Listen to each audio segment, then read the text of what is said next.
Olivia's POV. Ahem. Nag-angat ako ng ulo na may tumikim sa bukas sa pinto ng aking tanggapan. Hi!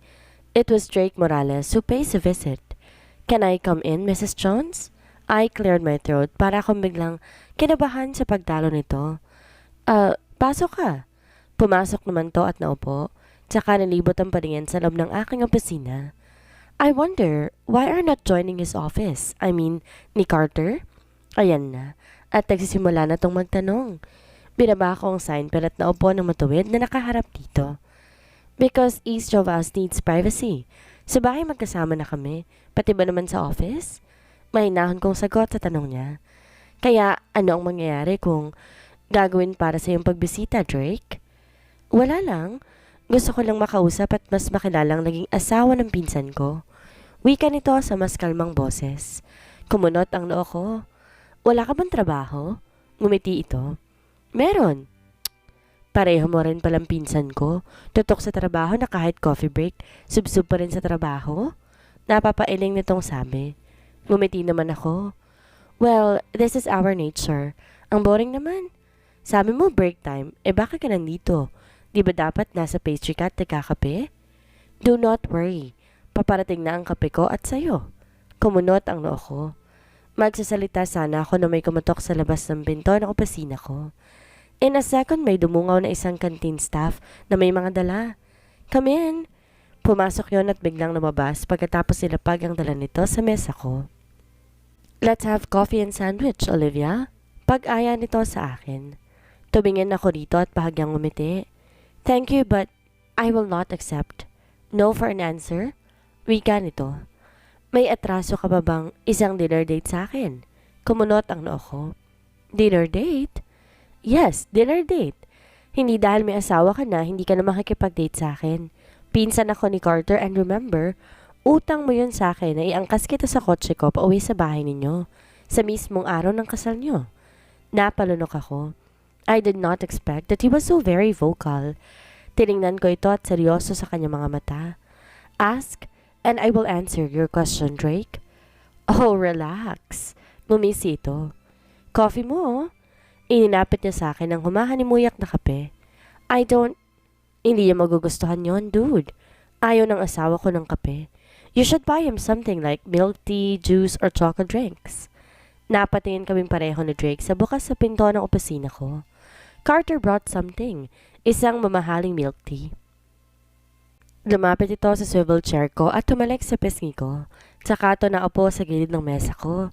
Here's your favorite drinks and pie, sweetheart. Sabi niya sabay kindat. Salamat. I feel awkward about his presence, lalo na sa paghalik nito sa aking pisngi. Well, akin nilang kape, pinsan? He asked. Drake. Hindi pa to sumasagot ng kunin natin iyon at tinungga. Enjoy the coffee, dude. Thanks. Pagkababa nito ng styro cup, binuksan nito ang milk tea na dinala nito para sa akin. He also opens the mango pie and gives it to me. Thanks. Ako na. Naninibago pa rin ako sa special treatment nito. It's the first time. First time na dinalhan niya ako ng merienda. How sweet couple. O siya, at ako'y lalabas na. Drake stands up. You better do it, dude. Makakabala ka lang sa amin ng asawa ko. Carter joked. Tumawa pa to sa sinabi ng pinsan.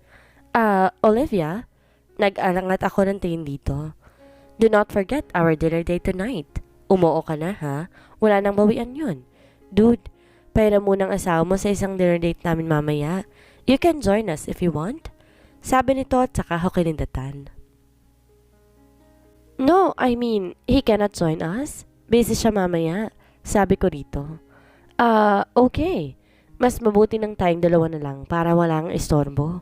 Ang nakakaloko nitong sagot. Well, bye for now, Olivia and Carter. At umalis to bit-bit ng snack nito.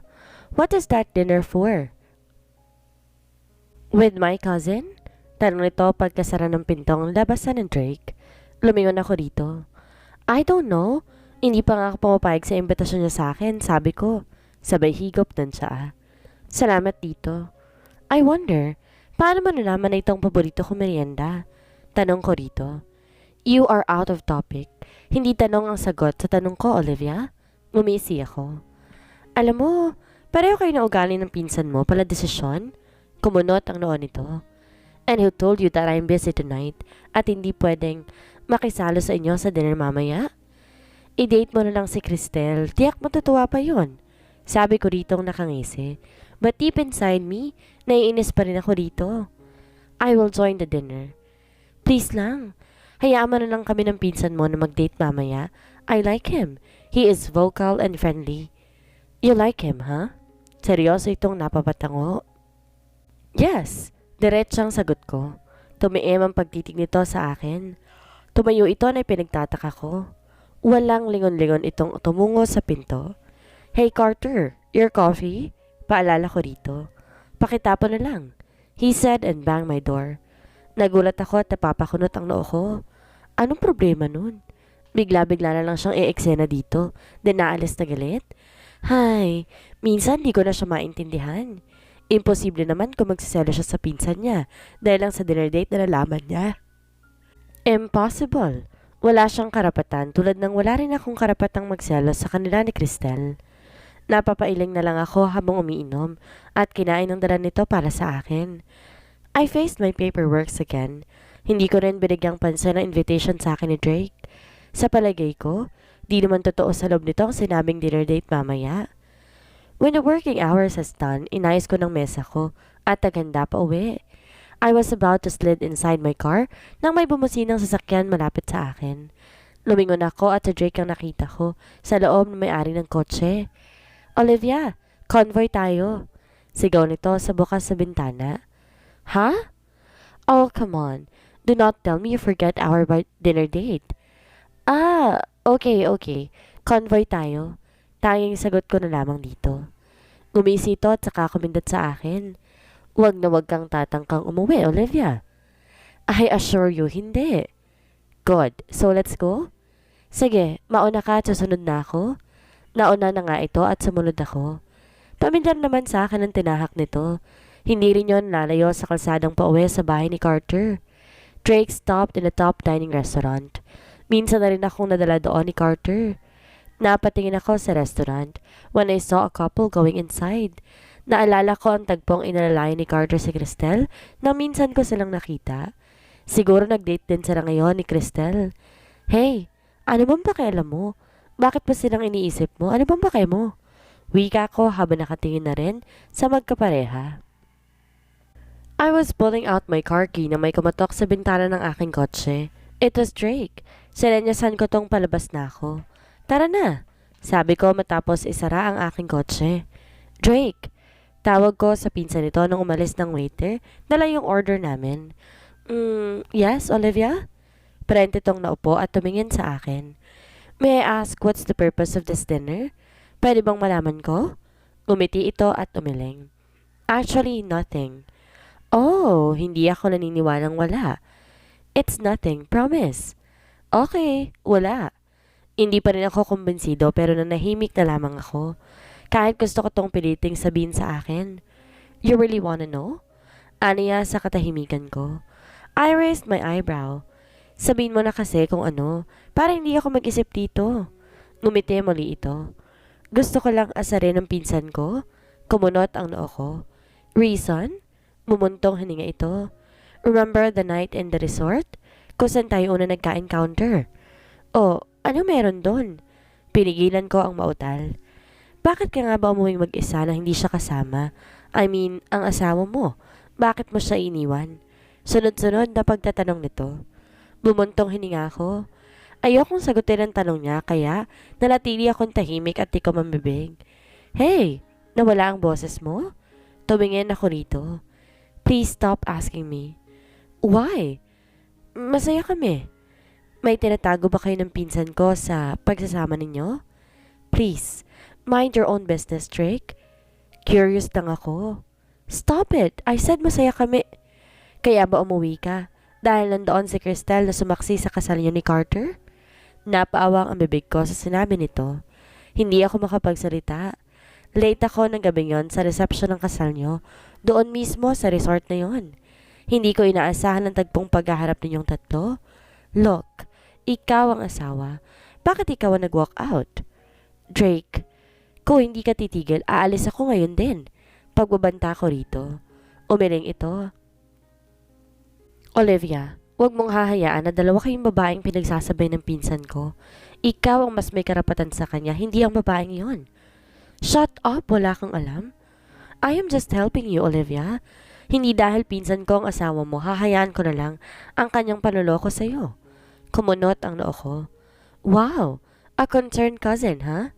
Matagal ko nang alam ang relasyon niya sa babaeng yon. I know they are still seeing each other habang kasal pa kayo. Siguro naman alam mo yon. Drake, pwede bang wag kang makisawsaw sa pagsasama namin ni Carter? Kung may problema man o may babaeng involved, ano naman ngayon? Problema ko na yon. Kung patuloy akong niloloko ng pinsan mo, I just wanted to help. Bakit gusto mo akong tulungan? No, I don't need help. Anytime pwede akong kumawala, it is up to me, okay? Kumunot ang noo nito. Kailan pa? Kung kailan masasaktan ka na? Look, wala ako ibang motibo kaya kita kinukumpronta ngayon. Ayaw na ayaw ko lang na may babae ako nakikitang masasaktan bandang huli. Crystal is not mentally stable, Olivia. Nalaman ko yan na minsang sinundan ko siya nang tumungo siya sa psychiatric para magpakonsulta. Kumunot ang noo ko. What? I talked to her doctor. Inalam ko yung case ni Crystal. Nalaman ko minsan sinusumpong siya ng kanyang anxiety disorder. Alam ko mahirap paniwala na sinasabi ko. Alam ko rin na walang alam si Carter dahil tinago niya iyon sa loob ng 2 taon. Napaawang ang bibig ko. Anong dahilan niya? Bakit niya ito tinago kay Carter? Dahil ayaw niyang iwan niya. Ang lalaking pinakamamahal niya. Hindi ako makapaniwala sa mga pinagsasabi nito. Isa sa may sakit sa pag-iisip ay ang pagiging mahina ang loob. Territorial din sila. Ayaw na ayaw nilang may kahati sa mga bagay na gusto nila, lalo na sa pinakamamahal nila. Di pa rin ako makapaniwala sa sinasabi nito. Mag-ingat ka, Olivia. Hindi mo alam ang takbo ng utak ni Cristel. Maaaring delikado siya kapag nagsaselo siya at nasaktan. Naalala kong bigla ang pagbabanta nito sa akin ng 1 beses. I thought it was nothing. Napag-isip-isip ko rin bakit kapag kaharap nito si Carter, ang bait-bait niya. Kapag ako naman ang kaharap nito, nilalabas ito ang kabaliktaran nitong pag-uugali. Natigil ang pag-uusap namin nang iserve ng waiter ang order namin. Nang umalis to, tinapik ako na Jake sa aking malalim na iniisip. Let's eat. Tumango ako at tahimik na sumandok ng pagkain, tsaka kumain. Habang umunguya, hindi ko pa rin maiwasan mag-isip ng malalim. I think effective naman ang inaya kitang i-date ngayon. Pinukaw nito ang gunit ako. Ha? Diba, sabi ko sa'yo na gusto kong asalin si Carter, kaya inaya kita ng hayagan kanina sa office. Umisi ito. Kung napansin mo lang kung gaano kalukot ang mukha niya kanina. Do not worry about it. Nagpaalam naman ako sa kanya nang umalis ka. And I thought he will join us. Pero mabuti na rin at di kanya sinundan dito ngayon. Busy yon? Okay, busy siya. Pagsang-ayon nito sa akin. Let me excuse. Gagamit lang ako ng banyo. Paalam ko rito. Go ahead. Tumango ako at saka tinungo ang restroom area. Pagkabalik ko, naupo na agad ako sa harapan nito. Olivia? Tawag nito sa aking pangalan. Bilang pagmamalasakit ng isang kaibigan, huwag mong pababayaan ang sarili mo. Laban kay Cristel, huwag mo rin hahayang mawalan ka ng karapatan sa asawa mo. Try to talk to him. Alam kong makikinig siya sa'yo. Also, try to avoid him from Cristel. Mas may karapatan ka dahil legal na asawa mo siya. Yon ang paulit-ulit na kataga na naririnig ko mula rito hanggang nakauwi na ako ng bahay namin ni Carter. I thought Carter is already home pero wala ito roon. Kinatok ko na ang salid niya pero walang sumasagot. Pinihit ko ang seradura. Hindi yun nakalock kaya nalaman ko na wala nga ito sa bahay na iyon. Kumunot ang noo ko. Posible kayang kasama niya si Cristel? Bumuntong hininga ako at pumasok na ako sa silid ko upang makapagpahinga. Before I go to bed, pasulyap-sulyap ako sa aking cellphone hanggang sa inabot ko yon at tinitigan ang numero nito na nakasave. Sa tingin ko may karapatan akong tingnan kung nasan siya ngayong gabi. Diba sinabi niya yon? Kinakausap ko ang sarili at that time. Yeah, asawa ko kaya may karapatan ako na gawin yon. I finally convinced myself to call and ask if where is he that night. Ilang ring muna ang natapos nang tuluyang may sumagot sa kabilang linya. Hello? Napalunok ako na mabosesan ko si Cristel sa kabilang linya. Magkasama sila. I mean, tinotoo nito ang sinabi ko? Napalunok muli ako. Olivia, I know it's you. Bakit nasa iyong cellphone? Malamang, girlfriend ako. Sabi nito sa kabilang linya. Kung si Carter ang hanap mo, naliligo pa siya. Anyway, magkasama kami ngayon. You must expect na hindi siya uwi dyan ngayon because we are together this whole night. Napalunok ako ng mariin. I don't know what is happening to me. Bigla na lang parang kinurot ang dibdib ko sa aking narinig mula rito. Para din umurong ang dila ko upang magsalita. Kung wala ka nang sasabihin, ibababa ko na to. Please take note. Ayaw namin maistorbo kaya wag ka nang tumawag muli, okay? Cristel, what are you doing? Goodbye. Ako na munang bahala sa asawa mo. Narinig ko mula rito. I am sure naroon nga si Carter. Yun ay dahil narinig ko ang boses niya. Give it to... Cristel? Wala na ako narinig mula sa kabilang linya nung tahasang pinatay na yon ang kausap ko. Pumikit ako at maring napahawak sa cellphone ko. Nagulat ang diwa ko nang tumunog iyon. Di na ako nag-abala pang tignan kung sinong tumatawag. Basta ko na lang iyong pinatay. Such a piece of nonsense advice, Drake. Paano ko siya ipaglalaban? Kung siya mismo hayagang pinaglalaban ng relasyon na meron sila ni Cristel. Wika ko sa kadiliman ng aking silid. Nagising ako sa ingay ng aking alarm clock na nasa side table. Nakapikit ang matang inabot ko at pinatay. Humikab ako at iniwang ng konti ang mga mata. Pipikit na sana akong muli nang may namatan ako isang bulto na nakaupo sa gilid ng aking kama. Carter? Good morning. Kanina ka pa ba dyan? Tanong ko rito na tinakpan ng hita ko na nakalantad dahil sa nililihis ang pampatulog na isinuot ko. Actually, I am here last night, Anya. Kumunot ang noo ko. I'm sorry if I sleep here beside you. Naparunok ako sa sinabi nito na dito siya natulog sa tabi ko. Ngunit winalang bahala ko na lamang iyon. Naupo ako ng bahagya. Ayoko magsalita at sabihin, napakasinungaling nito dahil ang alam ko'y kasama niya si Cristel ng buong magdamag. Inintay kitang magising kagabi pagdating ko ng bahay. He sounds explaining. Oh, hindi na kita ginising dahil nahihimbing ka sa pagtulog mo. Nagtaas ang kilay ko. Gumalaw ako at gumawi sa pinakagilid ng kama para bumaba. So, why are you here? Olivia, what Cristel said is... Oh, come on, Carter. Pumunta ka ba rito sa loob ng silid ko para mag-inform sa akin kung anong ginawa ninyo? Tanong ko rito sabay inabot ko ang bathrobe at binalot sa manipis kong pantulog. Look, Olivia, I'm at my penthouse last night. Hindi ko akalain sinundan ako ni Cristel. Carter, I stop it. Hindi ako humihingi ng explanation mo ngayon kung kasama mo siya ng magdamag or hindi. Listen, it's your choice who you want to be at your side. Labas na ako kung ang parating kasama mo ay siya. I said, wala kaming ginawa. Wala akong pakialam kung may ginawa ba kayo o wala kagabi nung tumawag ako. So stop explaining to me now na para bang may pakialam ako at apektado ako sa inyo ng girlfriend mo. I am saying, wala. And I don't care. Ngumisi ako rito. Kung wala ka ng ibang sasabihan bukod sa explanation mo, then please, let us short and let's stop talking about it. And please excuse me dahil maliligo na ako. You should also go to your room dahil pareho pa tayo may pasok. Hindi ko na to pinansin at tinintay ang kanyang sasabihin dahil agad na akong pumasok sa bathroom. In the dining area, hindi ko to kinikibo. Sa office naman, di kami masyadong na nagkakaharap. Pero kapag harap o kausap ko naman si Drake, bigla na lang tong nag-aastang parang galit. Na pati ang mga empleyado sa paligid, lagi nitong nasisinghalan na dati hindi naman ito gawain. Sometimes we are talking, but it's only related to the business. Kung wala ito, ako pa rin nangaakto bilang kataas-taasan. Pakiramdam ko gusto niya akong kausapin. Ako lang pilit na umiiwas dito. Sa 2 linggo ni Drake sa company, naging malapit din to sa akin. Ramdam ko mas komportable ako na ito ang kausap ko kaysa kay Carter na masyadong seryoso at kuminsan pa'y palaging galit. Hey, taya mo naman ngayon.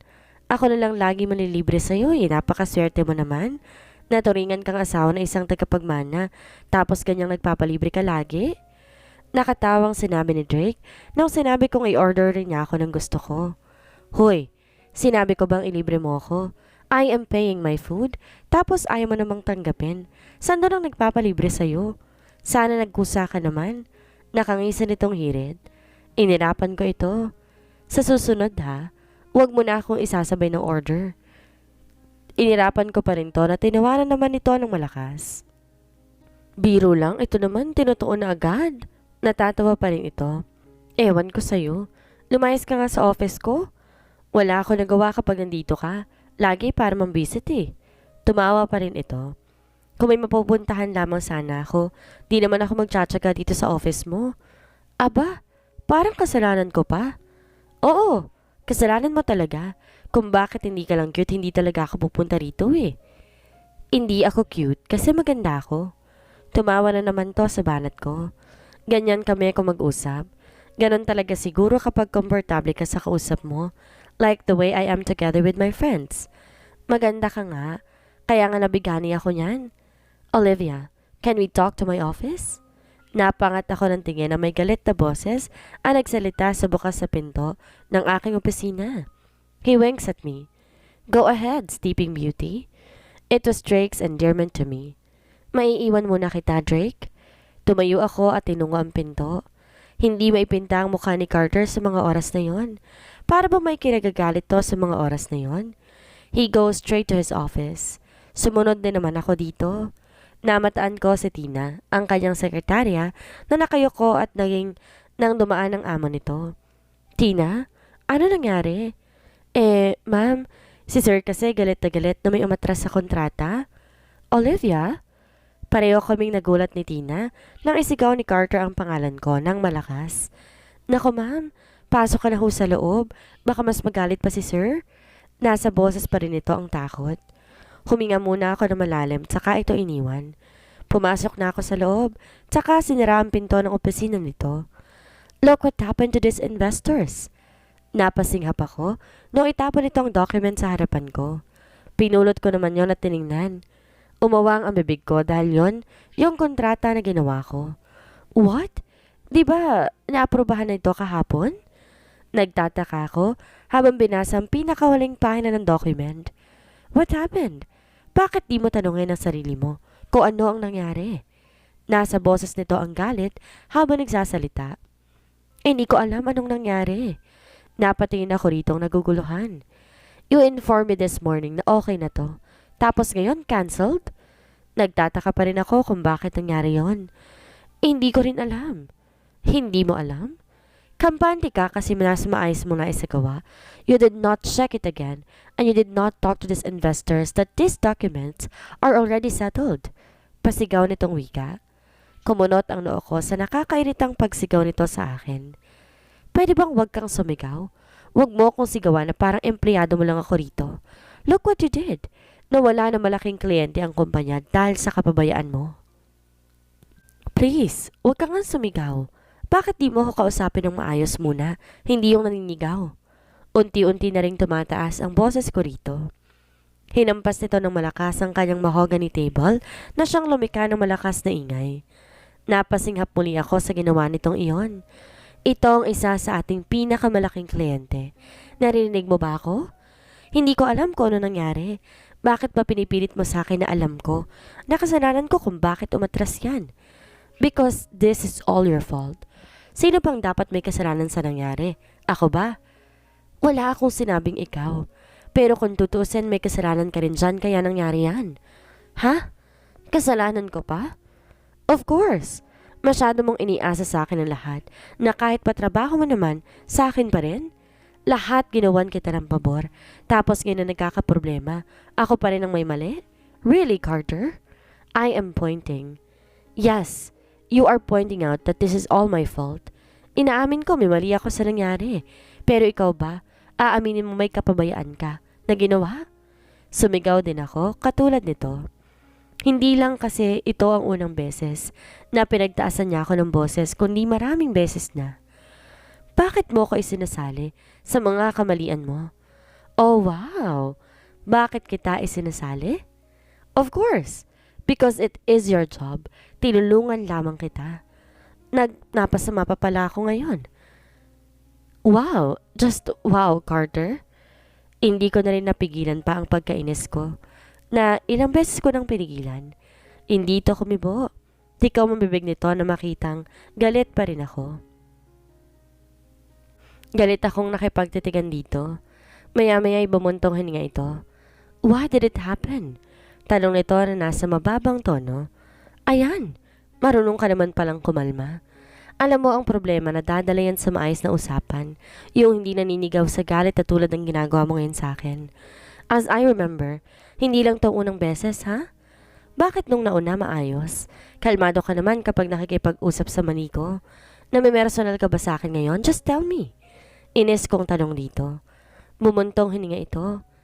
Lately, napapansin kita. Bakit ba hindi ka masayang nakikita akong masaya kasama yung pinsan mo? Are you jealous of him? Malakas ang loob kong tanong. Do not be ridiculous, Olivia. Then it means no. So ano? Inis ka sa akin kaya namimersonal ka na? Sabi ko rito. It's the sake of the company, Anya. I know. Bumuntong hininga rin ako at pilit kinakalmang sarili ko.